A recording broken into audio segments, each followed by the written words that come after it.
చాలా భారీ మూల్యాన్ని చెల్లించుకుంటారు. అందుకని వాల్యుబుల్స్ కోసం చూడొద్దు. మీరు ఏం చెప్పానో ఇలా కిందకి దిగేసి వెళ్ళిపోండి. తర్వాత అన్ని బాగుంటే వచ్చి మన సామాను మనం తీసుకోవచ్చు. రెండోది, మన మార్కాపురం దగ్గర యాక్సిడెంట్ అని తెలుసు కదా మీ అందరికి. 14 మంది ఎగ్జిస్ట్ దగ్గర 3 ఇరుక్కుపోయి ఉన్నారు. ఎగ్జిస్ట్ ఎమర్జెన్సీ ఎగ్జిస్ట్ రోడ్డు అంటే ఏం జరుగుతుంది, నేను ముందు వెళ్ళాలని 3 దానిలో ఒకలే పడతారు. నో ఛాన్స్ రెండో మనిషికి. ఆ 3 ఏం చేశారు, వెళ్ళిపోయి వాళ్ళు ఇరుక్కున్నారు. 3 1 by 1 వెళ్ళుంటే 3 సేఫ్ అయ్యేవాళ్ళు. వెనకాల కూడా నాకు తెలిసి ఇంకో 2-3 ఎఫెక్ట్ అయ్యి ఉంటారు. అందుకని కంగారు ఉండకూడదు. ప్రమాదం జరిగినప్పుడు మనం ఎంత ధైర్యంగా ఉంటే అంత మంచిగా బయటపడదు. ఓకేనా? అయితే మీరు అందరూ నాకు ఇవన్నీ పాటిస్తారు మంచోళ్ళు. కానీ నేను రోజు వచ్చి అందరికీ చెప్పలేను, కొన్ని బస్సులు మిస్ అవ్వచ్చు.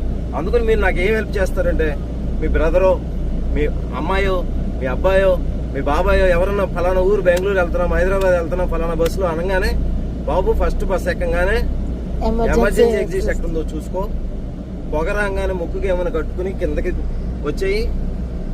వాల్యుబుల్స్ కోసం టైం వేస్ట్ చేయొద్దు. తొక్కిసలాట తోపులాట లేకుండా ధైర్యంగా బయటపడు అని చెప్పాను. ఇప్పుడు మీ ముందు డ్రంక్ అండ్ డ్రైవ్ చెక్ చేశాం కదా. డ్రైవర్ గారు పర్ఫెక్ట్, డాక్యుమెంట్స్ పర్ఫెక్ట్, బండి పర్ఫెక్ట్, లగేజ్ అంతా చెక్ చేసాం. ఏమీ మీకు ఇబ్బందులు అన్నీ ఉన్నాయి. కాబట్టి మీరు చేయాల్సింది ఏంటంటే చక్కగా హ్యాపీగా నిద్రపోయి హ్యాపీగా ఇంటికి చేరాలి. Happy journey.